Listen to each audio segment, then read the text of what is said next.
भाजपा के राष्ट्रीय महामंत्री व बिहार प्रदेश भाजपा के प्रभारी विनोद तावड़े पहुंचे मोतिहारी। भाजपा IT सेल द्वारा आयोजित शंखनाद कार्यक्रम को किया संबोधित। फर्स्ट टाइम वोटर व युवा मतदाताओं को वोट के प्रति किया जागरूक। युवाओं के सामने मोदी राज में किए गए कार्यों पर विस्तार से की चर्चा। वेद विद्यालय के छात्रों ने शंखनाद कर सभी को किया मंत्रमुग्ध। विनोद तावड़े का बयान, जो सागर से टकराता है उसे तूफान कहते हैं और जो तूफान से टकराता है उसे नौजवान कहते हैं। अगर 2014 के बाद देश में विकास हुआ है तो युवाओं का ये दायित्व बनता है कि वो अपना समर्थन भाजपा का बटन दबाकर दे। हम किसी के छेड़ते नहीं और जो हमें छेड़ता है हम उसे छोड़ते नहीं। विनोद तावड़े। पाकिस्तान ने जब पुलवामा में नापाक हरकत की तो हमने सर्जिकल स्ट्राइक करके पाकिस्तान के 350 आतंकियों को ठिकाने लगाया। विनोद तावड़े का बयान, जब देश को 56 इंच के सीना वाला प्रधानमंत्री की जरूरत थी तो मोदी जी आए और जब भारत को ऐसा प्रधानमंत्री मिला तो दुनिया ने हमारे पराक्रम को देखा। विनोद तावड़े। गरीब कल्याण योजना से मोदी जी ने 25 करोड़ परिवार गरीबी रेखा से ऊपर आए। महामंत्री व बिहार भाजपा के प्रभारी आज अपने 1 दिवसीय कार्यक्रम के तहत मोतिहारी पहुंचे, जहां भाजपा IT सेल द्वारा आयोजित शंखनाद 2024 कार्यक्रम में उन्होंने शिरकत की व एक महती सभा को संबोधित किया। IT सेल द्वारा आयोजित शंखनाद कार्यक्रम में विनोद तावड़े ने जहां फर्स्ट टाइम वोटरों को वोट के अधिकार व उसकी शक्ति से अवगत कराया, वहीं तावड़े ने बड़ी संख्या में पहुंचे युवाओं को संबोधित किया और कहा कि आज भारत विकास की राह में सबसे अग्रणी देश बन रहा है और अपना देश काफी तेजी से आगे बढ़ रहा है। उन्होंने कहा कि जो समुद्र से टकराए उसे तूफान कहते हैं और जो तूफान से टकराए उसे नौजवान कहते हैं। विनोद तावड़े ने कहा कि 2014 के पहले देश किस हालत में था और उसके बाद देश में जो विकास हुआ है उसे सभी लोग जानते हैं। अगर देश में विकास हुआ है तो देश के युवाओं की जिम्मेवारी है कि वे भारी संख्या में कमल के फूल निशान पर वोट देकर मोदी जी के हौंठों को मजबूत करें। उन्होंने युवाओं को संबोधित करते हुए ये भी कहा कि हम किसी को छेड़ते नहीं है और जो हमें छेड़ता है हम उसे किसी भी कीमत पर छोड़ते नहीं है, जिसके बानगी पूरे देश ने पुलवामा हमले के समय देखी थी, जब हमारे सैनिकों ने पाकिस्तान में घुसकर 350 से अधिक आतंकियों को नेस्तनाबूद किया था। पाकिस्तान ने जब पुलवामा में नापाक हरकत की तो हमने सर्जिकल स्ट्राइक करके उसे मुंहतोड़ जवाब दिया था। जब देश को एक 56 इंच का सीना वाला प्रधानमंत्री की जरूरत थी तो नरेंद्र मोदी जी आए और दुनिया ने हमारे पराक्रम को देखा। हमने राम जी का मंदिर बनवाया और रामलला को उनके दरबार में विराजमान करवाया और ये कांग्रेस वाले फिर से पाकिस्तान के इशारे पर भगवान राम को पंडाल में बैठाना चाहते हैं, जो कभी संभव नहीं होगा। मोदी जी के गरीब कल्याण योजनाओं का ही नतीजा है कि आज देश के 25 करोड़ से अधिक जनता गरीबी रेखा से ऊपर आए हैं और विपक्ष ये झूठी अफवाह फैला रहा है कि हम अगर 400 के पार आए तो आरक्षण खत्म कर देंगे। ये बातें विपक्ष पड़ोसी देश पाकिस्तान में बैठे अपने आकाओं को खुश करने के लिए कर रहे हैं। इसके अलावा तावड़े ने राहुल गांधी व तेजस्वी यादव पर भी कई प्रहार किए। और क्या कुछ कहना था भाजपा के राष्ट्रीय महामंत्री विनोद तावड़े का, सुनिए। Desk by Vinod Tawde. भाजपा राष्ट्रीय महामंत्री सह बिहार प्रदेश प्रभारी। Desk by Radhamohan Singh. वही मीडिया को संबोधित हुए पूर्व केंद्रीय कृषि मंत्री व मोतिहारी के सांसद सह प्रत्याशी राधामोहन सिंह ने क्या कुछ कहा, सुनिए। बाय राधामोहन सिंह। तो उसको भी वो ऑनलाइन पोर्टल पे जाकर ही खरीदना पड़ता है, वो अपने सीधे वाउचर साइन करके कर नहीं सकता। और फिर वो ट्रैक्टर का खर्चा बाकी बनने के लिए इतना और यहाँ इतना ज्यादा क्यों, ये हो नहीं सकता। ऐसे हर चीज में जेम पोर्टल के द्वारा सरकार की हर चीज पूरे उन्होंने लाइन पर लाकर भ्रष्टाचार रोक दिया। और इसीलिए गरीब कल्याण के काम जो हो रहे हैं कि अपने देश में किसी को गैस मिला, किसी को सड़क मिली, कहीं एयरपोर्ट बने, ये जो सब बन रहा है इसका कारण ये है कि ये करप्शन से बचा हुआ पैसा इस सब में उसका उपयोग हो रहा है। आप याद कीजिए, मोदी सरकार आने के पहले एम्स की संख्या मात्र 2 थी। पिछले 10 साल में 15 एम्स के कॉलेज और अस्पताल बने। IIT 16 थे वो 23 बने, IIM 7 थे वो 16 बने। मुझे लगता है कि MBBS की सीटें 51,000 थी, वो 1,163,000 तक पहुंची और आने वाले दिनों में और बढ़ेगी। यही संख्या बाकी हो चुकी है। तो मुझे आप ये कहिए ये तो पहले करने के किसी ने रोका नहीं था। ये देश का सड़क बनी है, रेलवे बनी है, एयरपोर्ट बने हैं, सागरी मार्ग बने हैं, ये इंफ्रास्ट्रक्चर जैसा बना है वैसे डिजिटल इंफ्रास्ट्रक्चर भी बढ़ रहा है। कई जगह पर 4G है, 5G है, अगले कुछ दिनों में हिंदुस्तान में 6G आएगा, ये मोदी जी का भरोसा है। 10 साल पहले तो आप शायद मोबाइल का उसमें पैक नहीं खरीदते होंगे, तो 10 साल पहले आप छोटे होंगे। कांग्रेस के समय में 140 रुपया का महीने का मिलता था, अब मोदी जी आए तो वही 10 और 15 रुपए में मिलना चालू हुआ। जितना चाहिए उतना आप हमने देंगे। ये सब बातें जो हो रही है, मेरा मानना है कि जो 10 साल पहले करना संभव था कि 10 साल के बाद जो मोदी जी आते ही शुरू हुआ, मतलब नेशनल हाईवे 2014 तक 50,000 थे, कितने सालों में, पिछले 10 सालों में वो गए 97,830 किलोमीटर पे। एक्सप्रेसवे 2023 में 44,000 किलोमीटर दिख रहे हैं, तो 2014 में वो 18,000 किलोमीटर थे। 10 साल में कितना, 40 साल में। ऐसे हर चीज है। रेलवे मार्ग 2014 में 15,000 किलोमीटर था, 2023 में 30,000 किलोमीटर हो गया। नए रेलवे स्टेशन 553 10 साल में बढ़ गए। रेलवे स्टेशन अलग अलग प्रकार के 1200 नए बन रहे। वाईफाई सभी स्टेशनों पे मिलना चालू कर रहा है। मुझे लगता है कि ये सब चीजें इस देश में लाने का प्रयास मोदी जी कर रहे थे। अब मेरी अपेक्षा आपसे ये है कि ये बातें हमें कहनी चाहिए कि आप देख रहे हैं कि विपक्ष के लोग झूठा प्रचार फैला रहे हैं। एक तरफ तक मुझे बहुत आश्चर्य लगता है कि कांग्रेस ने ये मानसिकता बनाई है,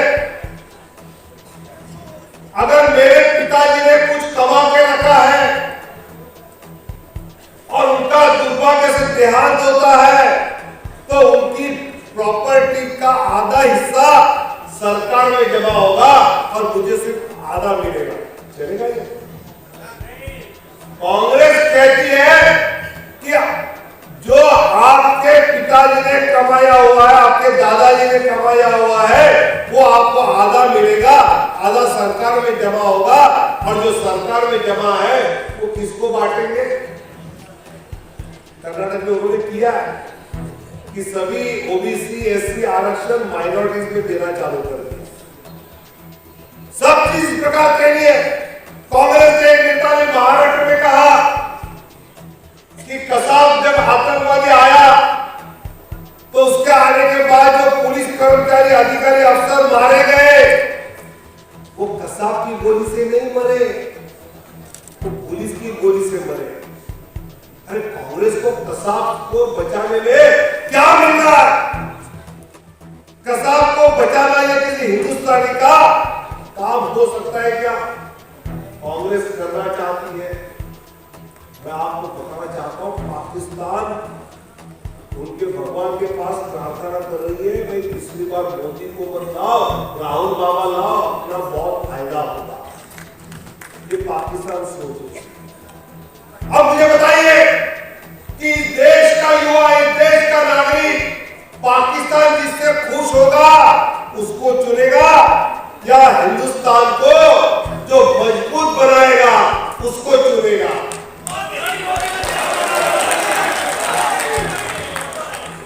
इसलिए मोदी जी को चुनना तो तय है, लेकिन मेरा मानना है कि आपसे आदरणीय प्रधानमंत्री जी की अपेक्षा है, और विशेषकर आप सोशल मीडिया के हैं। मुझे पता है कि 2014 में भारतीय जनता पार्टी के सभी कार्यकर्ता, सभी समर्थक सोशल मीडिया पे बहुत प्रभावित थे, लेकिन अभी देख देखकर विपक्ष भी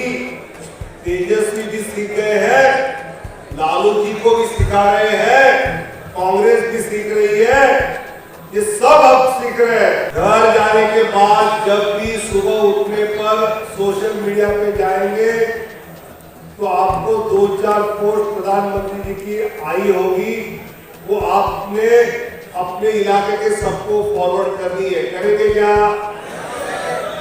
सबका फिर राजद के द्वारा, कांग्रेस के द्वारा गलत फहमी फैलाने वाले कुछ बातें वो लोगों के पास डालते हैं, उसको विरोध करने वाली कुछ पोस्ट आपके पास मोतिहारी के सोशल मीडिया प्रमुख यहाँ से आएगी, वो आप लोगों को आगे भेजेंगे क्या? पक्का? तो भी बीच में बाकी कुछ देखते बैठेंगे। आज तो सोशल मीडिया पे सबसे ज्यादा गेम बोलता चल रहा है।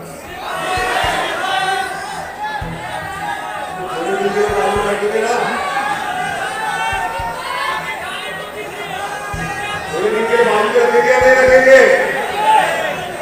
और मेरी अपेक्षा ये है कि सोशल मीडिया वॉरियर के नाते, सोशल मीडिया सेनानी के नाते इस मोतिहारी इलाके के सभी युवा हो, बुजुर्ग हो, जो फेसबुक देखता है फेसबुक, जो यूट्यूब तो यूट्यूब, ट्विटर तो ट्विटर, इसका तो इसका, इस पर हम ऐसी चीजें डालते रहेंगे कि हर दिन मोदी जी के 50-100 वोट हमने मिलकर बढ़ाना है। करना है कि नहीं? और मुझे विश्वास है कि आप चुनाव के दिन भी मतदान के लिए निकले या नहीं निकले, निकलो जल्दी। इस प्रकार की बातें भी करिए और इसलिए आज से लेकर मतदान के दिन तक आप फील्ड में भी सक्रिय रहेंगे और सोशल मीडिया पे भी सक्रिय रहेंगे, ये मुझे विश्वास है। और इसलिए मोतिहारी के नारा क्या है? अब की बार,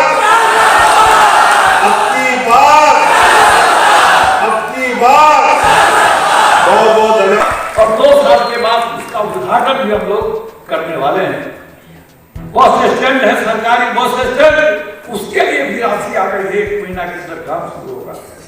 तो मोतिहारी को मजबूत बनाना, देश को मजबूत बनाना, सभी युवा साथियों से मैं विनती करता हूँ कि आप जो जाति मजहब की बात करते हैं, उनसे भी विनती करिए कि अपने जाति को भी मजबूत बनाना है तो मोदी को मजबूत बनाना पड़ेगा, तभी आपकी जाति।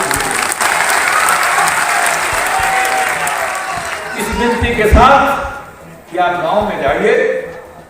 मोदी सामान्य व्यक्ति नहीं है, सामान्य व्यक्ति होता, सामान्य पुरुष होता तो 10 साल में 1 दिन भी तो बीमार पड़ता।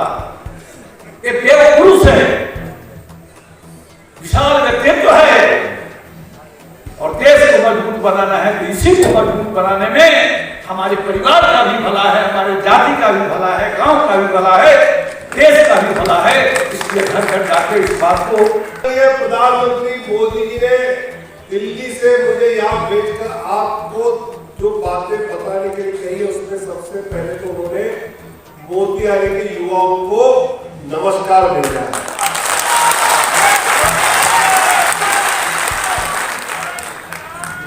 और अगली बात उन्होंने कही है कि अगर मोतिहारी के युवाओं को यह लगता है कि 2014 के भारत में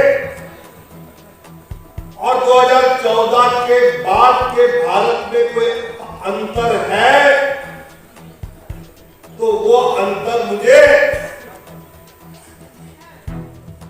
वोटिंग मशीन पर कमल का बटन दबाकर खुद नहीं, अपने साथ 100, 500, 1000 लोगों को लेकर उन्होंने कमल का बटन दबाने के लिए लोगों को वोटिंग मशीन चुनाव केंद्र तक, मतदान केंद्र ले जाना चाहिए, ये उनकी अपेक्षा है। क्या ये उनकी अपेक्षा पूरी करेंगे? पक्का करेंगे। जो 2014 के पहले आप याद कीजिए, मैं मूलतः मुंबई का हूं। मुंबई में बम विस्फोट होते थे, कसाब आकर 250-300 लोगों को मार के चला जाता था। उत्तर प्रदेश में बम विस्फोट होते थे, कई दिल्ली में होते थे, लेकिन 2014 के बाद इस देश में किसी आतंकवादी की एक बम विस्फोट करने की हिम्मत नहीं हुई। एक पुलवामा में उन्होंने प्रयास किया तो हमारी सेना ने पाकिस्तान में घुसकर 350 आतंकवादियों को सीधे पहुंचा दिया। क्योंकि मोदी जी का नारा है, हम किसी को टोकेंगे नहीं, किसी ने टोका तो छोड़ेंगे नहीं। ये पहले क्यों नहीं होता था?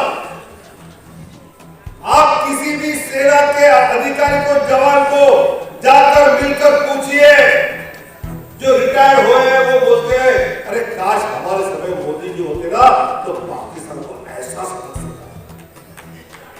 हमको आगे जाने के लिए कहते और रुको पीछे। क्या कांग्रेस के प्रधानमंत्री को होता था पता? वही सेना, वही लोग, सिर्फ मोदी जी ने छूट दी है, हम खुद जाकर कुछ करेंगे नहीं, तो कुछ किया तो छोड़ो मत।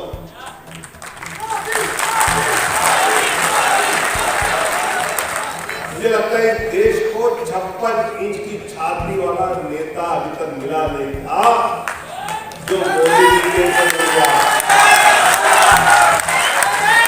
अरे पौला भी सीधा लगता है।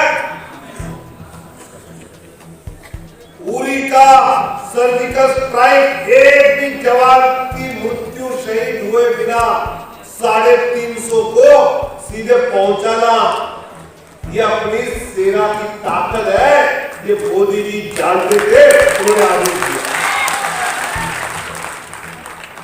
ऐसी कई बातें हैं। 2014 तक स्पेस में हमने 71 सैटेलाइट छोड़े थे। पिछले 10 साल में वो संख्या 392 पे गई है। 10 साल में कितना और इतने पहले के साल में कितना हुआ? मोदी जी आने के बाद एयरपोर्ट 14 तक 74 एयरपोर्ट थे और पिछले 10 साल में वो संख्या 147 एयरपोर्ट तक गई है। अभी अनमोल जी ने पासपोर्ट की बात कही। 14 तक पासपोर्ट मात्र 77 स्थानों पे मिलता था। अब पूरे देश में 525 स्थानों पे आपको पासपोर्ट देने की व्यवस्था है। मुझे लगता है कि ऐसी कई चीजें हैं कि जिसके द्वारा इस देश की विकास की रफ्तार मोदी जी ने बढ़ाई।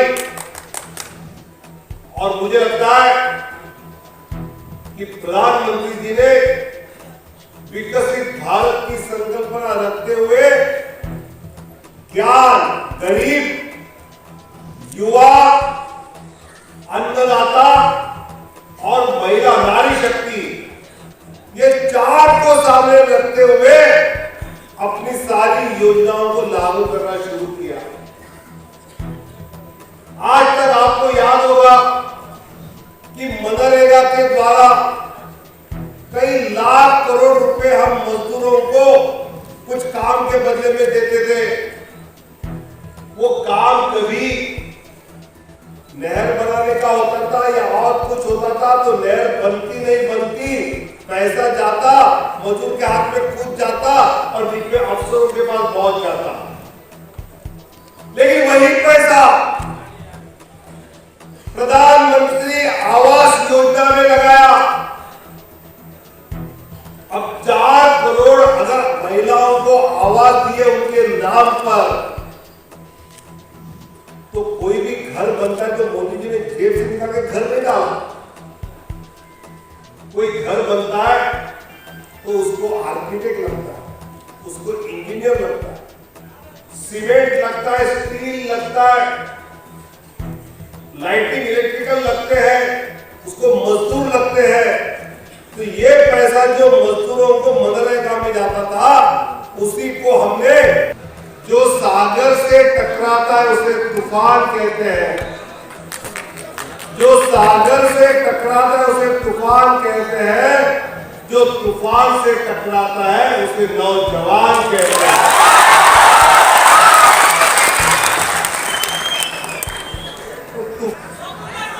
और वो तूफान से टकराने वाले नौजवान की आवाज सिर्फ बातों में नहीं, तो हमको देखना है 25 तारीख को वोटिंग मशीन पर मोदी जी के कमल के बटन कितने दबाए जाते हैं, उतने उसकी आवाज आती है।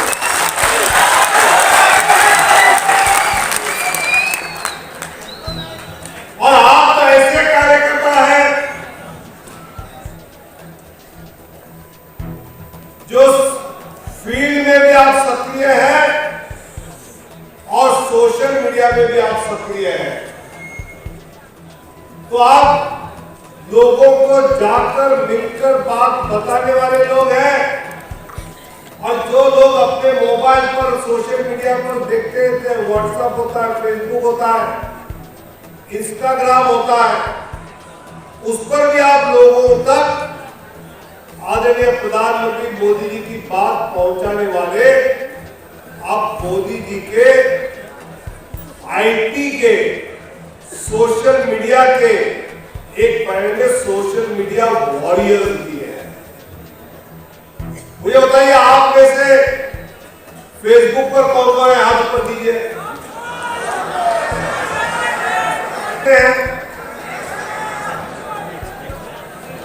थोड़े हाथ कम है। इंस्टाग्राम पे कितने हैं? इंस्टाग्राम पे तो सब एकदम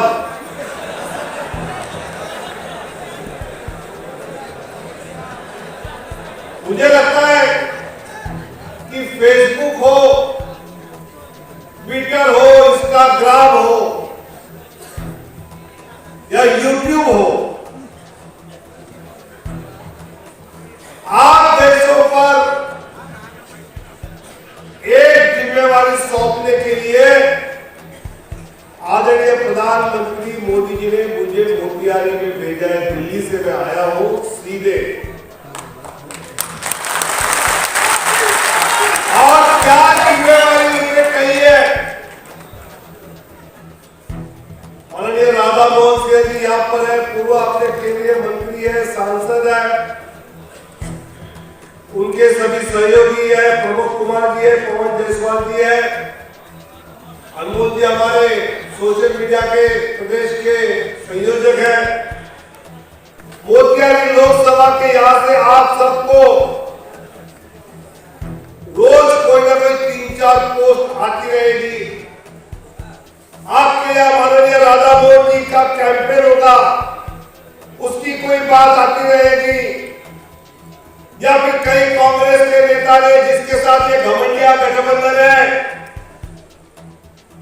400 पार भाजपा को क्यों चाहिए, तो इनका कहना है कि 400 पार इसलिए चाहिए कि भाजपा को संविधान बदलना। अरे उनको संविधान बदलना होता तो 2014 में भी हम 300 थे, 2019 में भी हम 300 के ऊपर थे, और उतनी संख्या संविधान बदलने के लिए पर्याप्त थी। हमने कभी बदली? एक बार बदली, ट्रिपल तलाक को रद्द करने के लिए। अच्छा किया, गलत किया? अब कांग्रेस ने कितने बार संविधान में संशोधन किया? 80 बार किया। और जिस ट्रिपल तलाक के लिए हमने संविधान बदला, वो क्यों बदला? क्योंकि शाहबानो केस में सुप्रीम कोर्ट ने आदेश दिया कि संविधान के अनुसार ट्रिपल तलाक ये संभव नहीं है, तो राजीव गांधी जी ने उस समय संविधान में संशोधन किया, उसको हमें दुरुस्त किया। अब 400 पार हमको क्यों चाहिए? कांग्रेस वाले कहते हैं ना, उनकी मनीषा ये है कि सुप्रीम कोर्ट में दोबारा जाकर राम मंदिर की जो अनुमति मिली है वो रद्द करानी है। राम मंदिर की अनुमति रद्द कराने के समर्थन में आप है क्या? राम लल्ला अपने घर में बैठे हैं और प्रभु रामचंद्र श्रद्धा का विषय है, जैसे मेरे लिए एकात्मता का विषय है। ये पूरा हिंदुस्तान, पूरा देश, हर जगह जाओ राम आपको दिखते हैं। मैं केरल गया, रामैया मिलता है। मैं आंध्र प्रदेश जाता हूँ, रामाराव मिलते हैं। मैं कर्नाटक आता हूँ, रामकृष्ण मिलते हैं। महाराष्ट्र जाता हूँ, रामराव मिलते हैं। गुजरात जाता हूँ, रामावतार मिलते हैं। यूपी जलाराम मिलते हैं गुजरात में। यूपी आता हूँ, रामावतार मिलते हैं। पंजाब आता हूँ, राम सिंह मिलते हैं। ऐसे दक्षिण से उत्तर तक राम राम और राम मिलते हैं। और ऐसे प्रभु रामचंद्र को मोदी जी ने सोचा, मैं 4 करोड़ गरीब महिलाओं को घर दे रहा हूं, तो मेरे राम लल्ला को अपना घर नहीं देना चाहिए? लोग कहते थे कि अगर राम मंदिर बनेगा तो खून की नदियां बहेगी।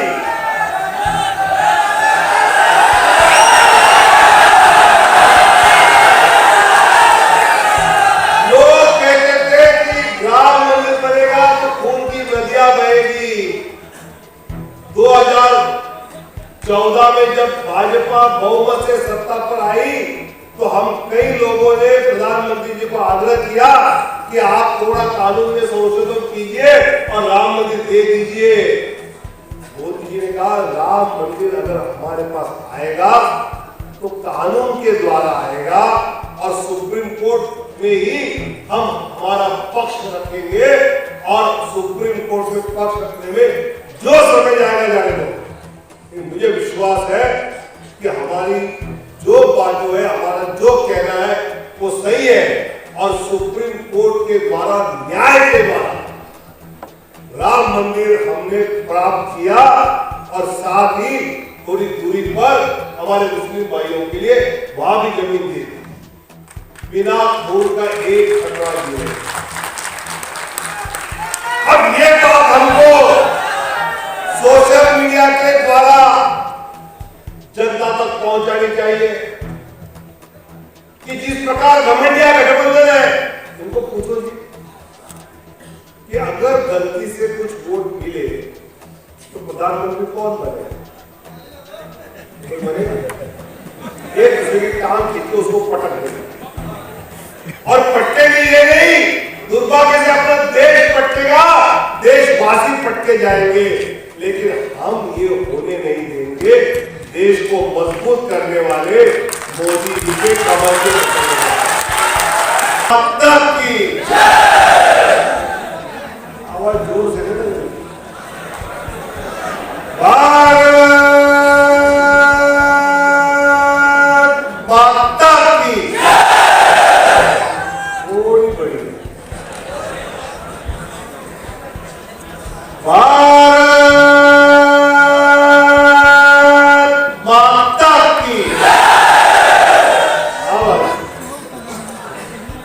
अब ये आवाज मोदी जी तक पक्की पहुंच